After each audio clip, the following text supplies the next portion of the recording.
Season's greetings. Welcome to the Spread, Nesson's football and sports betting picks podcast. Nesson.com's Mike Cole, joined once again, and as always, by the merriest of men, gentlemen, Ricky Doyle. Ricky, how are you? Doing well. How you doing, Mike? I'm fine. Merry Christmas. Hey, you too. Very festive. It's cold. It's cold in this region. Yeah, so we're here to talk about Week 17 of the NFL. We will get to that. I think we are Sweater's more out of necessity than anything.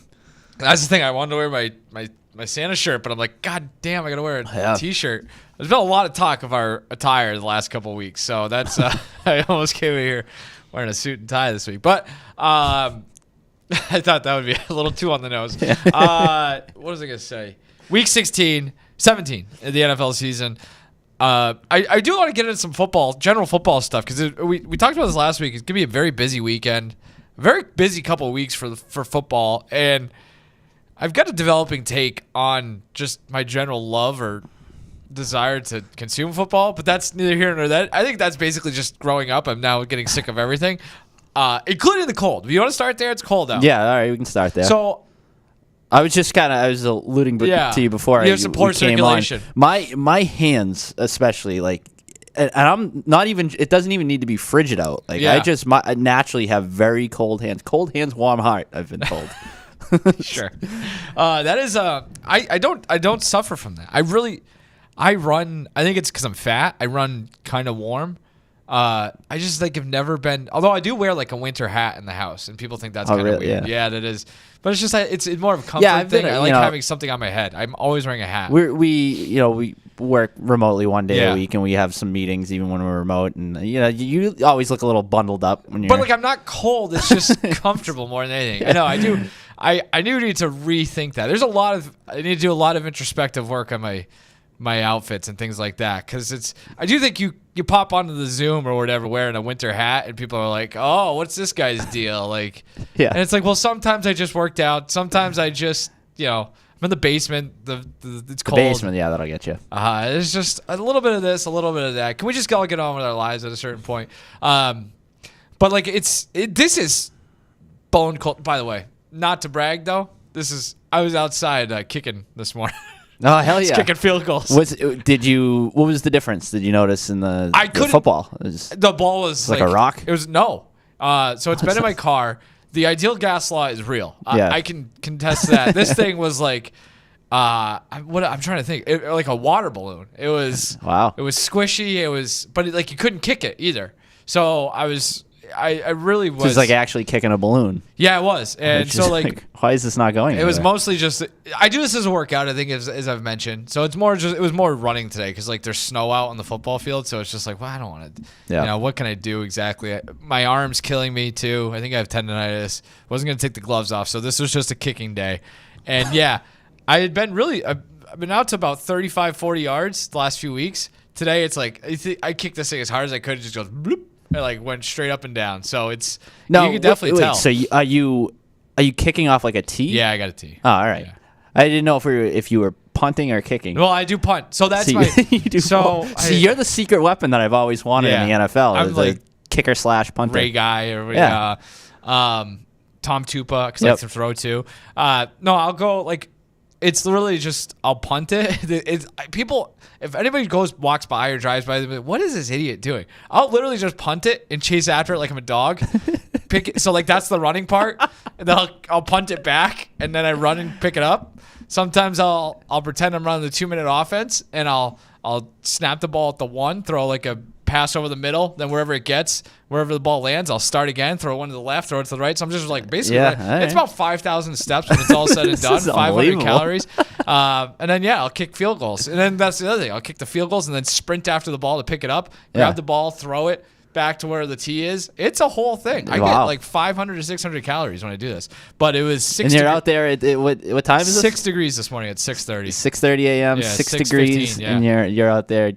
Dark out. It is just the saddest existence. 2 days before Christmas, it's just this guy out there by himself kicking around a 38-year-old or 37-year-old, however old I am. It's sad. It's not, but it keeps me loose. But I was out there today, and I'm like, I could do this. Like, I could do this for 60 minutes. Yeah. You just give me one of those hand warmers. I can throw.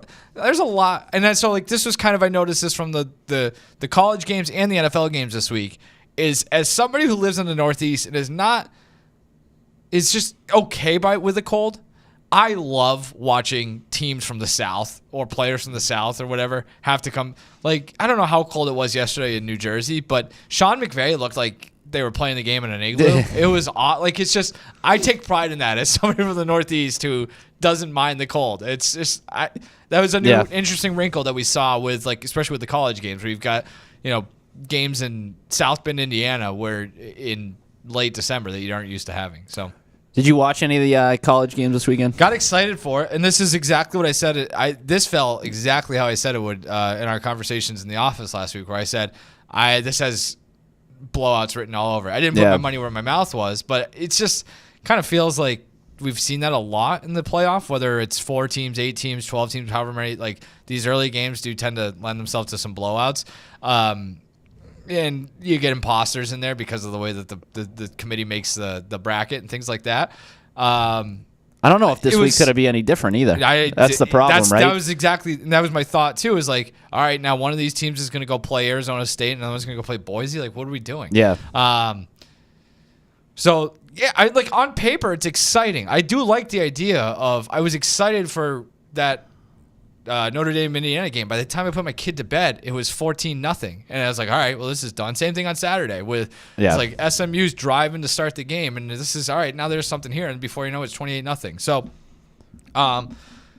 the other point related to this, do you have any college football takes that you want to get off your chest? No, it's just that like there's still, no matter how many teams you have in this new playoff system or whatever, like there's still going to be the haves and the have-nots, and it's all going to manifest itself at this time of year. And that is my fear, though, is because of the way that the seeding works out, and you get you win the conference, and you get the automatic bid, the bye, and like, so to your point, like Arizona State, Boise State, like, so like Penn State basically has a free pass to like the semifinals, which sucks.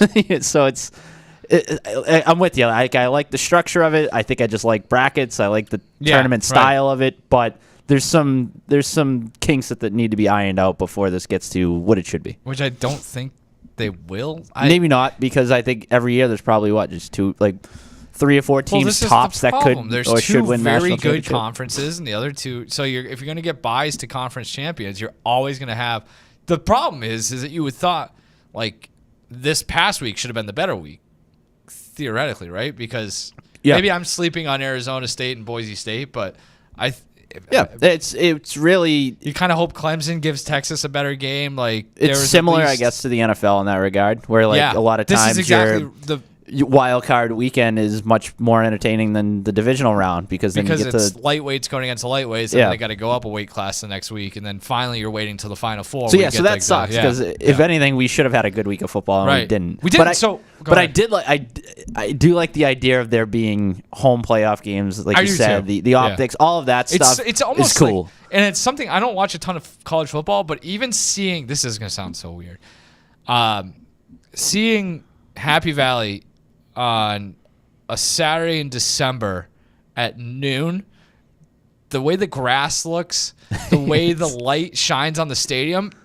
you watch so much, even if it's in the background over the course of your life. I see this with the NFL when it gets to the playoffs too, is like, when the time changes, it's like it doesn't totally sit. Oh, the MLB is the same way. Yeah. We get like those late the playoff games in October where the sun sets at different times and you just get weird angles. Like, just seeing these different college stadiums that I'm so used to seeing on Saturdays in September and October, to see it like the way that it all looked in the fall, the winter. I had that thought cool. watching the Texas game. Same thing, because it was the way the sun was. It was already pitch dark here, exactly. And you could tell it was starting to get dark there. And then in my head, I'm like, what time zones? Like the Rose Bowl is the same thing, where it's like when so yeah, and it's just a cool scene, like where the kids these places are all sold out, obviously. I guess that doesn't really matter, but in terms of having like students on campus still. A lot of Tennessee fans for the Ohio State game. That was a tough scene for Tennessee. It felt like there was a lot of depressed fan momentum about shots. 10 minutes before the game. We're like, oh, this will be interesting, and all of a sudden it's like, well, there goes I knew they were going to get dump truck the second I saw them out like an hour before the game, Doing the shirtless, shirtless doing thing, the bands shirtless and everything. I saw. Like, okay. I forget who it was. I think it was a guy who played in the NFL. Was just like, it's just dumb that people do this. Like everybody's cold. Like everyone knows what the weather is. You know what I mean? You're not changing anything materially. So, so my other issue is there's just too much football. There's too much football. The NFL. This is kind of dovetailing off of like the red zone thing that is kind of taking over the NFL conversation right now, where all of a sudden red zone has commercials and Scott Hansen is like putting out hostage apology tapes. So you've got Saturday, this past Saturday, Sunday, Wednesday is Christmas. We'll have 2 games on Christmas. We have a Thursday night game, 3 games on Saturday, and then Sunday of week 17. I got stuff to do. I can't watch these games. I don't want to watch them. That's the other thing too, right? Is it waters it down? We're gonna get Patriots and Chargers on a Saturday afternoon at 1:00 for all the world to see. Like, who is asking for this? Yeah, and my part of what I enjoy about watching football is like the frenetic viewing experience on a Sunday. 100%. It's similar to March Madness too, where it's just like games going on and all at the same time, and you're just kind of monitoring things, and you're like, you carve out that block. And like to your point, like now that's watered down, very diluted because you have these standalone games that nobody wants to watch to begin with. Like this is like seeing like Arizona in a standalone game on a Saturday.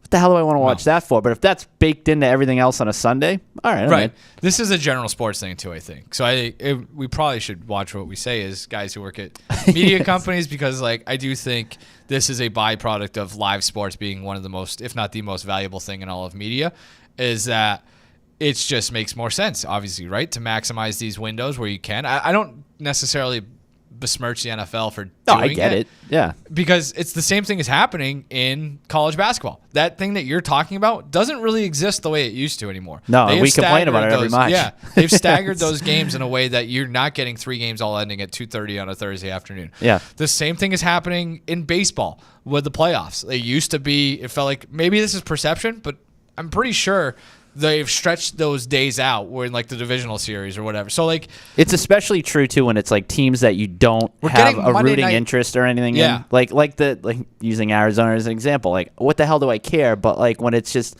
part of the bigger product, which is just all of this stuff going on, it's like that's my day. And this might be a me thing, but like Monday night playoff games, I hate it. By the time Monday night rolls around, what is that? Do they do them both, the wild card and divisional round? I think so. It's like, I know this is a big game. This is one of the 12 biggest games of the entire year. Somebody wins and goes on. Somebody's season ends tonight. I'll check it in the morning. I'm going to bed. Like, it's, you know what I mean? Or I'm going to watch Raw. Like, I just, maybe I just don't like sports as much as I thought I did. But it's hard to get, I don't know. There is a breaking point, I think, at least for some people. To kind of massage this into some Christmas Day talk. Like, so looking at the 2 games on Christmas Day, it's like, I'm like, didn't we just see these? So that's the other, like this. I completely understand why they do it, right? You almost have to, right? But it's like, I just saw. But it's like a round robin at this point. I'm going to turn it on Wednesday and be like, I watched this game, didn't I? Didn't these? It's going to take a couple seconds to think. Yeah, it's just same 4 teams line up. We'll just we'll trade dance partners and like, be on our way. And they got lucky to a relative extent, right? Like these are 4 teams that are in the conversation, because you can't flex these out. So if all 4 of these teams fell on their faces, you would have just had 2 major TV blocks ruined by this. So it worked out well. So what is it? A 1:00 kick in Pittsburgh and a 4:30 kick in Houston. So the first game is the Chiefs Steelers, followed up by Ravens Texans. I don't know. Like, do you have any thoughts on these games? You're gonna watch them, I guess, right? Do you almost feel bad for basketball? Like, well, I was thinking that honestly was one of my. I was having this conversation with someone last night about that like NBA ratings being what they are right now in general. Like, they're already down, and all of a sudden here comes the NFL on Christmas Day. Right. Like, that's I think they blew talk about the Grinch showing up. Did they play on Christmas last year? Yeah, they did, right? Yeah. Yeah, I don't know. Close. It was I think the Chiefs played. Was that the Raiders-Chiefs game? Yeah, I think so. I That's the other thing. I don't really have takes on this. Do you have any takes on the basketball thing? It's an itch I've been waiting to scratch. Oh, yeah? I can't tell you what the reason is, but I agree with whatever is going on. I was thinking about this the other day. Again, might be just getting old, not caring as much. Like, I don't dislike basketball, or at least the idea of the NBA. Like, because I do remember watching like the Big Three Celtics religiously, and maybe I just had more time and cared more. But now I haven't watched more than like 5 minutes straight of the Celtics all year, and I certainly am not watching these out of market games. So like, are we just is this just like a come to Jesus thing that you and I are having right now, where like everything stinks, or is it? It feels like we're coming up on a little bit of like a transition stage for the NBA, like after so many years of LeBron and Steph and Kevin Durant and like all these guys that are like legitimate top 20 players of all time. Right. Like, we had a pretty good run there of legit stars, and now I think they're kind of scrambling to figure out like what's next. And between that and like obviously they're making strides to try to rectify the load management stuff, but like you just combine it all, and it's just like it's some stuff going on with the product right now that I don't think it's necessarily all that great. Yeah, so it's an amalgamation at this point for me. I can't totally tell you what it is, but I just know it's all of those things. Is the NFL immune to that, to kind of tie these two things together? For the sake of this show, I hope so. I don't think so. I mean, like for now, yeah, but like I think the when you're zone, living in the moment, it's easy to say like, this is. I think the red zone thing is like a potential. Not that it's gonna matter, but like it's just it's symptomatic or emblematic of like them trying to squeeze every last penny out of it. And I do think it is kind of interesting or ironic that Mark Cuban, who's had a tough year actually, if we're being honest, but this is a couple of years ago, he did like the pigs get fat, hogs get slaughtered thing about the NFL. And like pretty much since then, their two leagues have gone in the exact opposite directions, not in the way that he thought it would go. So it does kind of feel like the NFL is a little more bulletproof, obviously. I think that's for a lot of what you were just talking about. The NFL can withstand that because of the standalone thing, and it's just easier to watch one NFL game. Betting Inventory, and fantasy, those things that I clearly play better for the NFL. I got no reason to watch Celtics Sixers on Christmas Day, let alone whatever else. But I will say, like, we are in a pretty good stretch as far as quarterbacks in the NFL. So and that's, like I do that think type of star power. That star thing you're talking about is not going to hurt the NFL like it is going to hurt the NBA. Right. Or is hurting the NBA right now. But, you know, if we get to a point where, for one reason or another, the value of quarterback play goes down, and therefore, like, the quarterback stars are a little less bright. Yeah. That could be a situation where you start to see some NFL interest wane, but like it's hard to envision that right now. Probably, yeah. But still, they're gonna find out. They're pushing. Yeah. So, any Christmas Day takes for the for these games though? Games, yeah.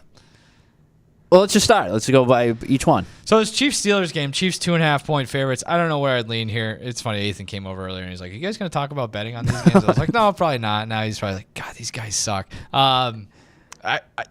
This is like Steelers-Chiefs is impossible for me. It's going to look sick. I'm looking forward to that. Aesthetically, that's as good as it gets. Good optics. The Steelers, I don't want to totally bail ship on them, but it's getting tougher and tougher by the week. It does kind of feel like the pumpkin is whatever the pumpkin does in Cinderella. Am I getting my metaphors mixed? I don't know. Big slipper? I don't know. But the Chiefs, do you want to lay points on the road with the Chiefs as a favorite? I don't think so either. So I think I might in this case. I'd probably take the under. I don't know. I'm kind of I see 43.5. I think I maybe lean Kansas City, and I maybe the over. So Okay. I think Pittsburgh's defense is a little overrated, as we're starting to see. And Kansas City's offense. Russell Wilson's throwing pick sixes either. Yeah. I'm still pissed about that game.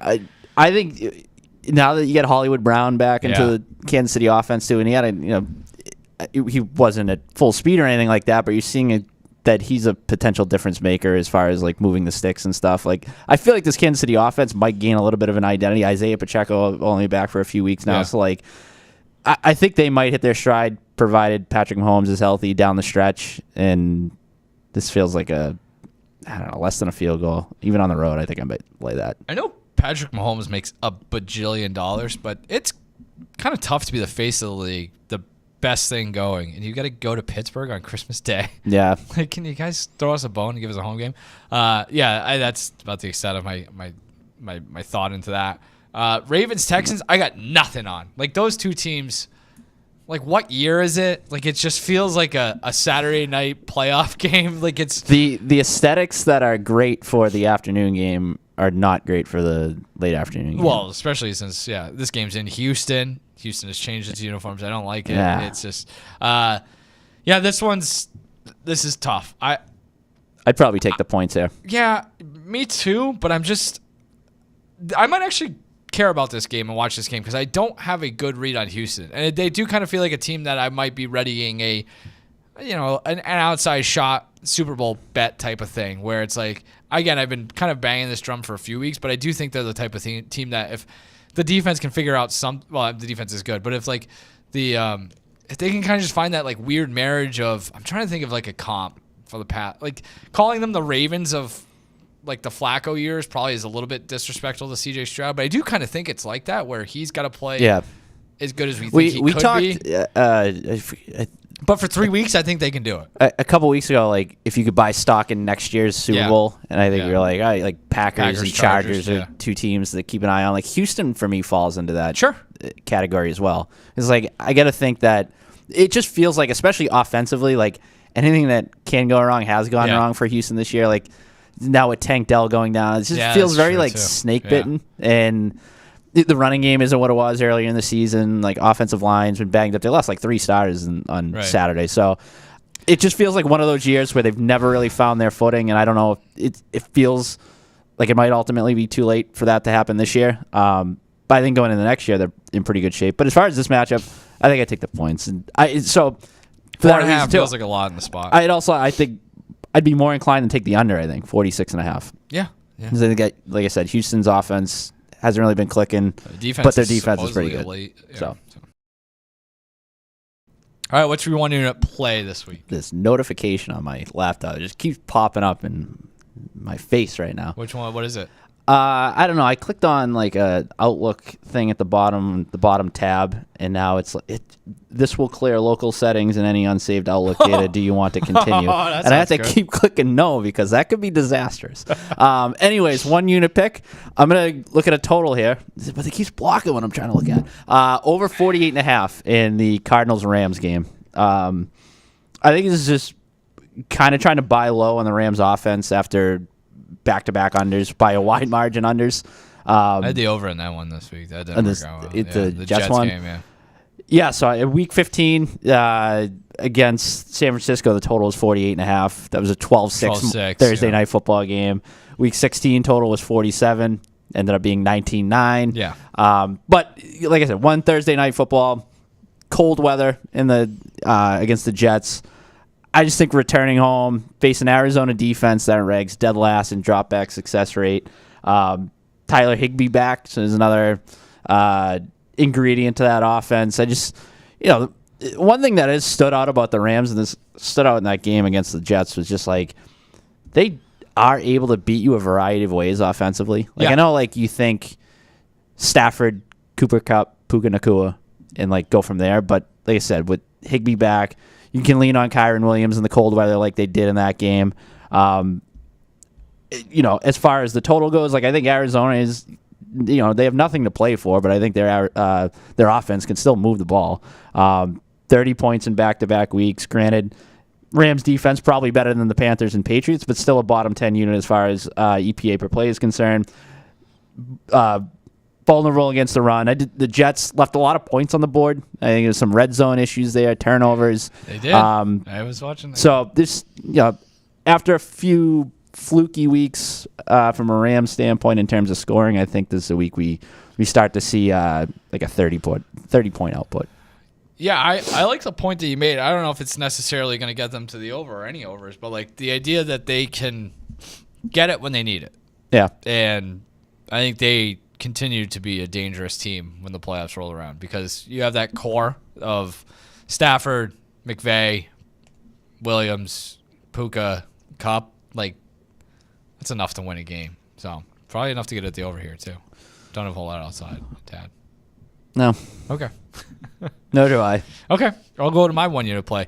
I did have a total here, but I changed it. I don't know if you saw that. I kind of pulled a misdirection. Oh, wow. I was going to go with the over in this game, but I've actually switched it to the side. I'm taking Miami laying 5.5 on the road at Cleveland. I was leaning toward, I think the total is 40.5. That's low. I got spooked by just the Browns and their general ineptitude. I will say we get to this time of year, motivation is a major factor, right? The Dolphins technically still have something to play for. This is actually something we probably need to touch on real quick too, is like the AFC playoff picture, which has all the makings of a disaster at the bottom of the field, because the Dolphins are still in it. They actually have a 7% chance to make the playoffs. If they win versus Cleveland and both Cincy and the Giants win, those odds improve to 31%. They have Cleveland this week, and then they go to the Jets in Week 18. If they win those games and Denver loses both of their games, they play Cincinnati and Kansas City, so that's on the table.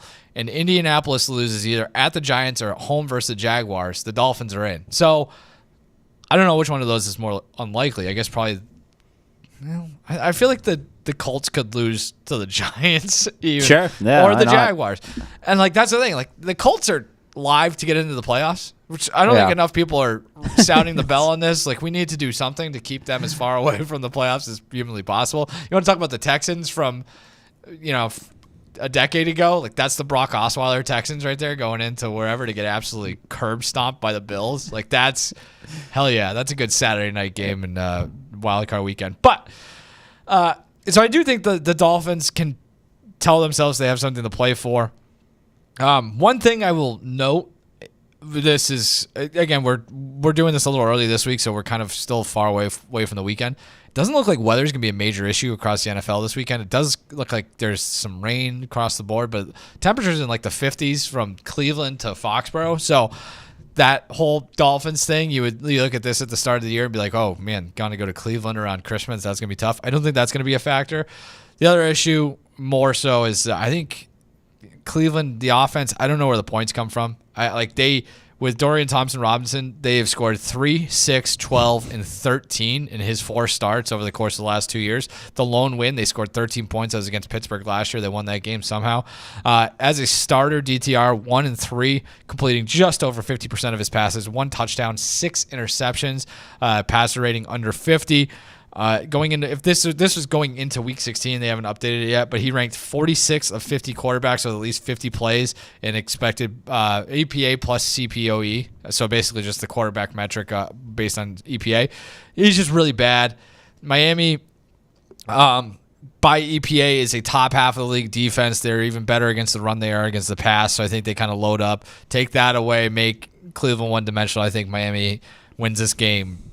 I mean, like 20-7, and doesn't really ever have a problem with it. So I know if we'll reconvene next week and be like, yeah, Miami fell on its face, that type of deal. There it is on the table here, but I just think the Browns are so bad, and there's not a whole lot for them to gain by coming out strong. Is that total 40.5? 40.5. Yes. I'd have to dive a little deeper into this, but like it feels like the Browns, more than most teams, have been on a very, very up and down, like over under sort of trajectory. Sure. Yes. Like, I feel like because earlier in the year, it's like this defense is good. And it just wasn't. You had totals in like the high 30s, and the combination of the what was perceived to be a good defense and Deshaun Watson struggling. Then all of a sudden it's like, well, this defense kind of stinks, and let's sprinkle in Jameis Winston. And all of a sudden you had games that the one game I think had like 82 points were scored or something along those lines, and now we're back to them being an under team because they make the quarterback change, and so it has just been a wild. The ebbs and flows of the Cleveland Browns season has been something else. They've lost 4 straight. Their point differential is -135. That is third worst in the NFL. It's just it's a lost cause. So, but they're like a team that they don't do anything for me. They're not like interestingly bad. No, they're just kind of like at least when there Jameis isn't point. playing, especially. That's the other thing. They've reached the point where you just kind of limp into the finish line. Speaking of limping to the finish line, you and I are limping to the finish line here in 2024. But our commitment to the great listeners and viewers of the spread is that we continue this all the way through the end of this regular season into the playoffs. That's why we'd love to have you every Thursday here on the Spread, in essence, football and sports betting picks podcast. You can consume this beautiful content in a number of ways. You can listen to it if you're more of a earbuds kind of guy, gal. Want this while you're driving back and forth from Christmas gallivanting all over the holiday season. You can do that on Spotify, Apple, wherever else you get your audio podcasts. Or if you'd like to, fire up, instead of the Yule log, you want to fire up the spread, you can do that on Nesson's YouTube, Twitch, and Facebook page. So make sure you join us every Thursday for the spread. Which do you want to pick? All right, so I'm going to go to one of those, we mentioned the AFC playoff picture. And this is a game with significant implications in that. Oh, yes. I'm going to take the Bengals laying 3.5 at home against the Broncos. Cincinnati, as we've touched on numerous times this season, is the team that I can't quit. Close to betting them. I can't quit them. I just can't do it, and they're still mathematically alive. You laid out the path a few minutes ago as to how it is they can get in. I don't know if they ultimately get in because they do need some things to break their way as well. But this is a team that just I don't know. I can't get off of them, and it obviously stems in large part from the quarterback play. Like, Joe Burrow's been awesome.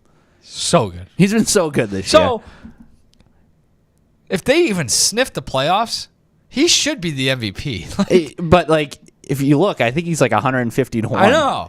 It's not even the fact that nobody's having that conversation is kind of unjust. We need to rethink how we look at this MVP situation. As somebody who has a Joe Burrow MVP ticket, and I believe I'm going to get one at 150, so when he wins it, it'll be like, I'm like, sucker. Is this just me trying to justify why he, if they were to make the playoffs, could at least be in the conversation? But the numbers are pretty eye-opening. He's been awesome. No matter how you slice it up. So for me, I don't want to oversimplify this, but I am going to oversimplify this. I'm just looking at the quarterback matchup. I look at how Joe Burrow is playing, going up against Bo Nix. And look, Bo Nix has been good. Probably runner-up in Rookie of the Year voting, I would say. Third, depending on if you want to put Brock Bowers ahead of him, I guess. Maybe. Yeah, maybe. Whatever. But, I look at the Denver. Their 4 losses, they had that 0-2 start, which was whatever. The 4 losses since then, twice to the Chargers, Justin Herbert, Baltimore, Lamar Jackson, Kansas City, Patrick Mahomes. So, it feels like there's something there to where, you have the rookie quarterback, you're looking across the field at these elite of the elite, and things go off the tracks a little bit. I could see that happening this week again for Denver. Because, conversely, the 9 wins they've had, Gardner Minshew twice, Spencer Rattler, Bryce Young, Jameis Winston, Anthony Richardson, and then Baker Mayfield, Aaron Rodgers, and Kirk Cousins, who are, whatever. So, I don't know. The formula you would think for the Broncos is just come out, run the ball, play defense, lean on that elite defense. There's also a part of me that's I don't know if Sean Payton can help himself. It kind of happened again this week where, I think 7 of the first 10 plays against the Chargers were running plays, came out, scored on the opening drive, took that big lead, and then sort of abandoned the run from there on out. They ran 14 times the rest of the game. So there's something there. I don't know if Sean Payton wants to be a little too creative at times, but Denver's a team that I don't know. Denver's a team I'm not totally bought in on just yet, whereas the Bengals, like I said, I can't get off of them. So for me to lay the 3 points at home with the Bengals in a must-win game, I'll do so. Quick update according to SI.com. The Bengals will make the playoffs with wins over the Broncos and Steelers in the final 2 weeks of the regular season. They also need the Dolphins and Colts to lose a game and the Broncos to lose to the Chiefs in Week 18. So basically the Broncos have to lose out because they play the Bengals this week. And then you just need a Dolphins loss, which they play the Cleveland and the Jets. And then the more I look at it, the Colts could get in. Denver. Either way, you gotta get Colts or Denver. Probably. With Cincinnati, I feel like there's a pretty good chance they could hold up their end of the bargain, but I just don't know if they get the help. It would be hilarious though if the Bills have to play Cincinnati, just a red hot Cincinnati team coming in there to play them in that game. So. one other thing on this matchup. Sure. So, like, Denver, highest pressure rate in the NFL, fourth highest blitz rate. Joe Burrow, for all the good things he's done this year, highest graded quarterback against pressure, according to Pro Football Focus. So, because that offensive line is a problem. Yeah. Like, there's some serious flaws on Cincinnati, don't get me wrong. They are down, like, both their starting tackles, yeah, so, right? like, this could, in theory, be a pretty bad matchup for that offense. Yeah. But, I just have so much faith in the quarterback to compensate for those losses. So, yeah, Cincinnati, like I said, they're a team that they're flawed. Don't get me wrong, but it's must win. And you get that quarterback, sure. 4,200 yards, 39 touchdowns, 8 interceptions. That's good. He's pretty good. So, all right, my team to pick. Stubbornly going back to the Jets. I believe in the Jets. Trying not to overreact to what I saw on Sunday, or at least the bits and pieces I saw from the Bills. But they are 9.5-point favorites at home against the Jets. I'm taking the points with the Jets. Trying not to overreact to what I saw from Buffalo, but it was not great against the Patriots. And I think the Bills are probably at a point where it's like it's going to be hard for us to get, not hard, but maybe unlikely for us to get the 1 seed. It's more important for us to get healthy, especially with Josh Allen. I'll get to that in a second. So I do think they might be in just get to playoffs mode at this point. It felt like they throttled down in that game. And then they throttled back up. And then they were like, oh, we gotta, damn. So that's and a then tough they way took to care live. of it. And then it just, so maybe they do come out and win 40-0 this week. But 9.5, when I saw that this was a game this week, I was like, that feels like a 6.5, 7-point game. So maybe I'm just way off. I'm misreading the market. But I feel like I'm getting 2.5, 3 points here off of what I thought it might have been. And maybe I'm overreacting what I've seen from the Jets recently. I know this is a big if, but like if they can get rid of those mistakes that they made Sunday, that game goes a whole lot different. And that falls into line with what we've seen from the Jets recently. Until last week, or this most recent week, they've been very protective of the football. They had just 2 turnovers in their 4 games combined, a stretch in which they averaged 26.5 points. That's pretty good. The offense is clicking. Rodgers, there are weapons there. Rodgers had been playing well until this past week. I don't think he's just about hit a cliff for the season type of situation. I think it was just a bad game. Again, we talked about the weather.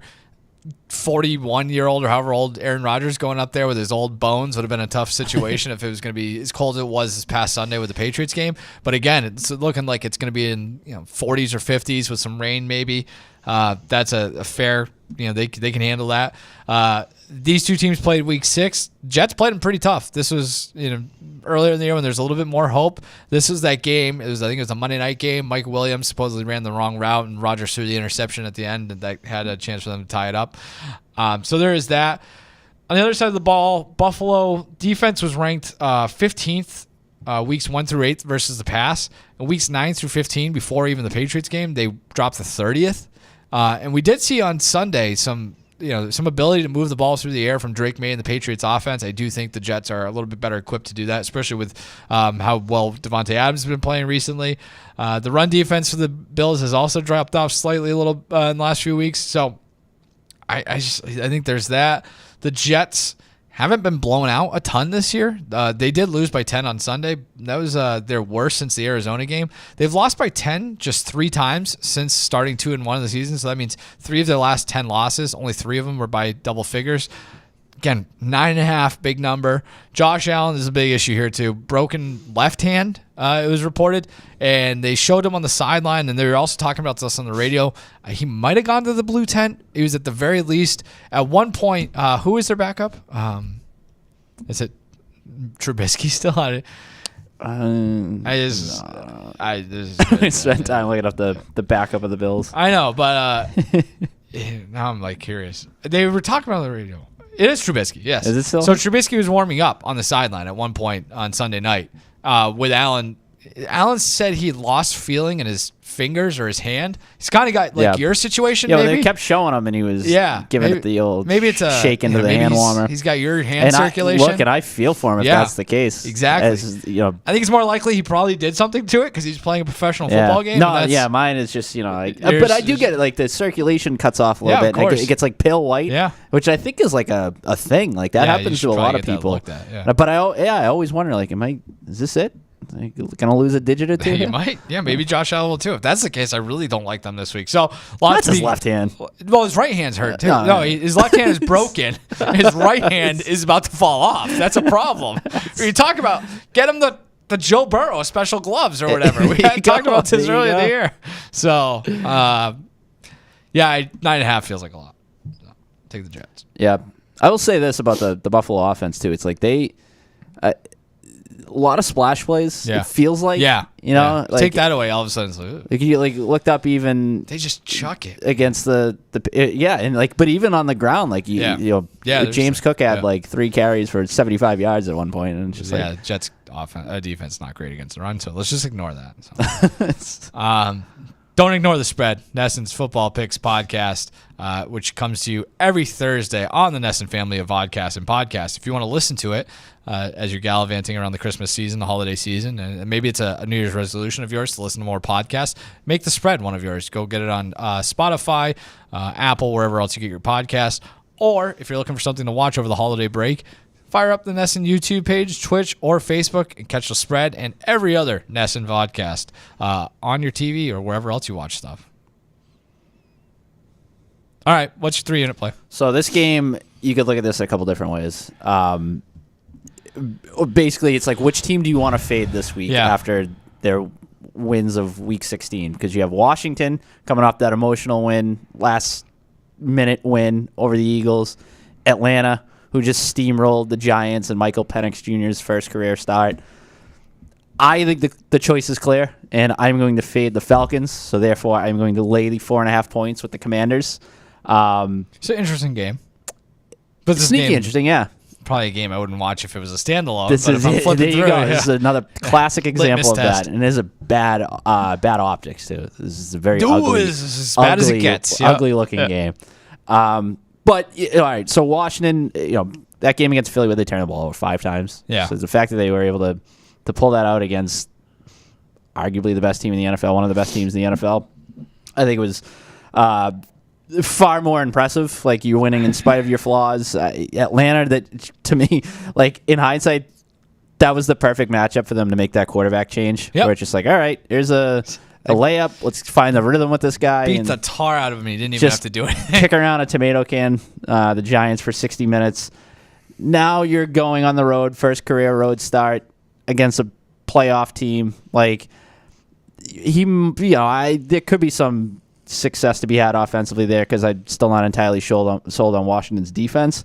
But it's such an uptick in competition that I feel like Jaden Daniels peaked early, kind of plateaued a bit. You didn't hear about him, and now we're starting to get to like a second win, so to speak, in the course of the season. Whereas on the other side, like when you look at the usual rookie quarterback trajectory, like I think that there's going to be some growing pains here as we get past that initial first start bump from the QB. So yeah, for me, I think that Washington wins this going away. Yeah, I think the momentum's there. They're going to be an interesting team once the playoffs actually do roll around, like trying to figure out what you want to do with them in that first round, because on the surface, it's a rookie quarterback, and you kind of want to stay away from that, but he's a good rookie quarterback. They're a tough one to figure out. They are a team that is a first-year head coach and a rookie quarterback. You know what I mean? It's like they're still kind of, again, you want to talk about, we have our Final Four set for next year. It's Green Bay and Washington in the NFC, and it's the Chargers and Houston in the AFC, because I do think I'm buying their stock coming up. But, yeah, I like the spot for them too, because Penix, it feels like, Which is crazy, though, that Atlanta's going to probably host the playoff game. I know, that's, I'm kind of hoping it's against the Packers. That's the thing. If Atlanta holds on and wins the NFC South, that is in my opinion, a very boring outcome. I agree. But like at least the Bucs feel. The Bucs vomited all over themselves on Sunday night. They did. Yeah, it took a little shine off them, but at the same time, it's like they feel much more live as an underdog in the early going. I think they'll be far more interesting if they get in. So. Yeah. All right. So we need that as viewers. Do. Yeah, sure. It's all about us. Minus 22 point differential this season. It's not good. So leading the division. Yikes. My 3-unit pick, I'm fading the Patriots. Give me the Chargers, 4.5 points on Saturday afternoon. Game's in Foxborough, 1 o'clock game. I have a theory. Let me throw it by you. It's actually easier for a bad team to get up for a late season road game than it is a home game. Which is a long way of saying I think we saw the Patriots' best shot by far on Sunday against the Bills, because I think it's easier to go there in a hostile environment and try to play spoiler and knock them off. Whereas like now they come home on Saturday and like Foxborough, that's Saturday after Christmas against a Chargers team that no one even in Los Angeles cares about. That's a sleepy situation. That's how you get beat the piss out of you. Yeah. Like 30-0. I think I still have my qualms about Sean McDermott as a head coach, and I do think these are kind of there's too many of these slip-ups here and there from the Bills over the course of his coaching career, most notably in the playoffs, obviously. But I don't have the same concerns, especially in hindsight, about Jim Harbaugh, and I do think they're going to come in with a team that's ready to play. I also think I just got done talking about the issues that the Bills' defense has had recently. I think the Patriots took advantage of that. I think the Chargers aren't as dominant as they were earlier in the season, but I do think they are a better defense than what Buffalo threw at the Patriots last week. So I think that's a thing. It's going to be tough for New England to score points. Turnover differential is a huge one here. The Chargers, I think I had this written down here, but maybe I've lost it. They are tied for 4th in the NFL with a +10 turnover differential. Patriots 27th in the NFL, -9. Again, like I said, whatever I think Buffalo did to put themselves in a sleepy spot against the Patriots, I think the Chargers will fix that. This is also a Chargers team that's kind of built to go outside and win, or at least doesn't have any fear with going outside. They're 3-2 outdoors, with the 2 losses coming to Pittsburgh and Kansas City. I think there's no shame in losing to those 2 teams on the road. I think they have a far easier place, softer spot to land. Justin Herbert doesn't turn the ball over. It feels like the Patriots kind of got helped a little bit by some bad plays on Sunday, especially that Josh Allen interception in the end zone. Doesn't feel like Justin Herbert makes those kinds of plays. It's just the Chargers aren't going to give you anything, and if the Patriots have to get it for themselves, I don't like their chances of doing it, especially against this defense. So I will lay the 4.5 on the road in a game that the Chargers I think they're business-like. They don't mess around. So ESPN had its takeaways column where all their NFL reporters report on their specific game, and they outline it with describe the game in 2 words, blah blah blah. Sure. For the early prediction for next week, coming out of the Chargers Broncos game, someone from ESPN predicted that the Chargers defense will get its first shutout against the Patriots. That feels on the table. You think that's in play? Yeah, that is in play. Yeah.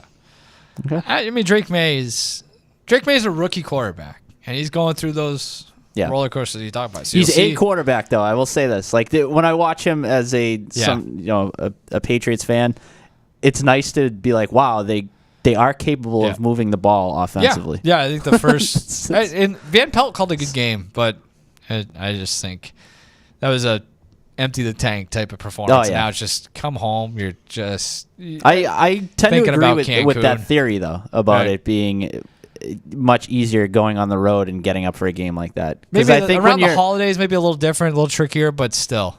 Yeah, but I would even say I think that. But there's also the theory that when you're at home in the holidays, it's a distraction. Getting pulled in a lot of different directions, especially if you're out of it and you're just whatever. I gotta go to work. Yeah, but think they're gonna be partying. If you're traveling, it's like I'm here anyways. I might as well take care of business. I am literally away from it, so So this is something I stumbled across. I like it. All right, we have about 5 minutes left. Do you want to do a quick Christmas exercise? I would love to. So this is something I did a few years ago. I thought I did it multiple times. I think I only did it in 2018. I came up with Christmas lines from movies, best quotes from Christmas movies, and gave them to NFL teams. I sent the list of some of them to you. Did you get a chance to run through? I have not really had a chance to go through these. So I'm going in blind here. All right, so let's start with... But I think I get the premise. Yeah, from a fantastic Christmas movie. I think actually maybe my favorite, The Santa Claus, starring Tim Allen. Seeing isn't believing. Underrated. It is very underrated. Seeing isn't believing. Believing is seeing. So I think this is... How does this apply to a team? Which team does this apply to? The Vikings.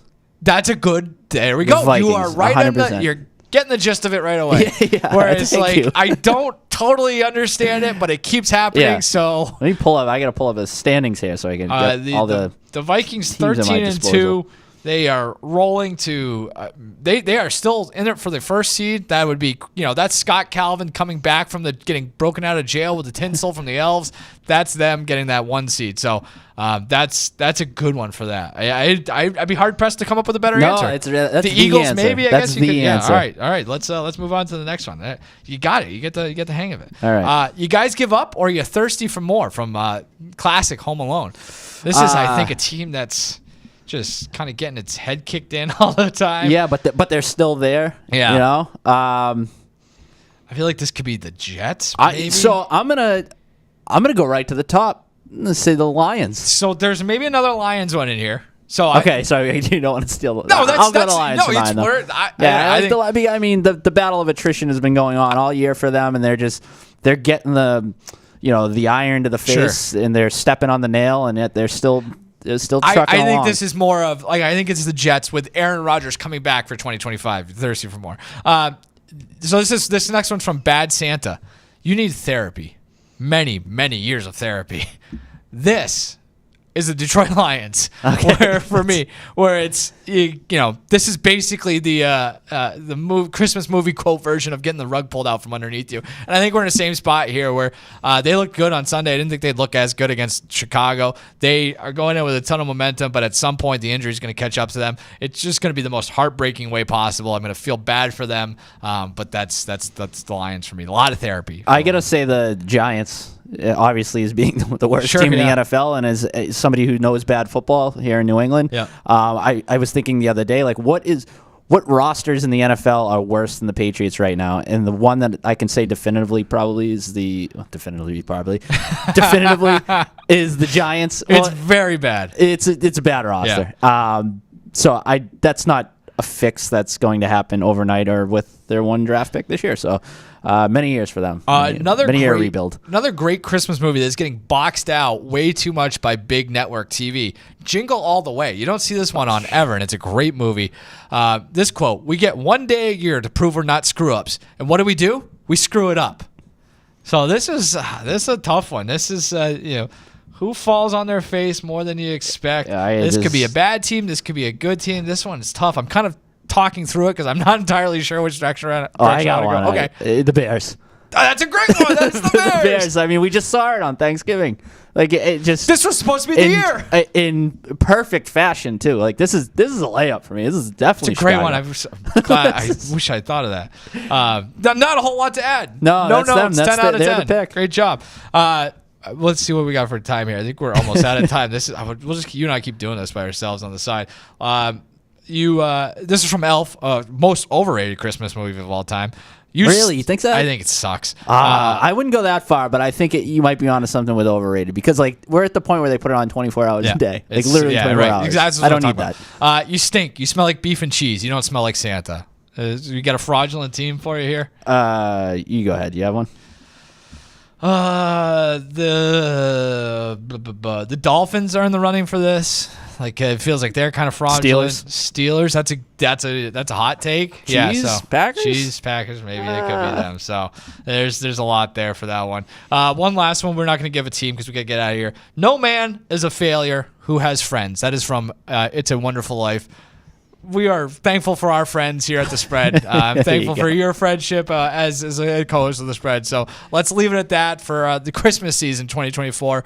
You and I will be back next week, right, for a New Year's Eve celebration. So enjoy the football as much as you can this week after we got done dumping on it. Have a very Merry Christmas, Happy Hanukkah, and everything else, and we'll see you again next week. Goodbye.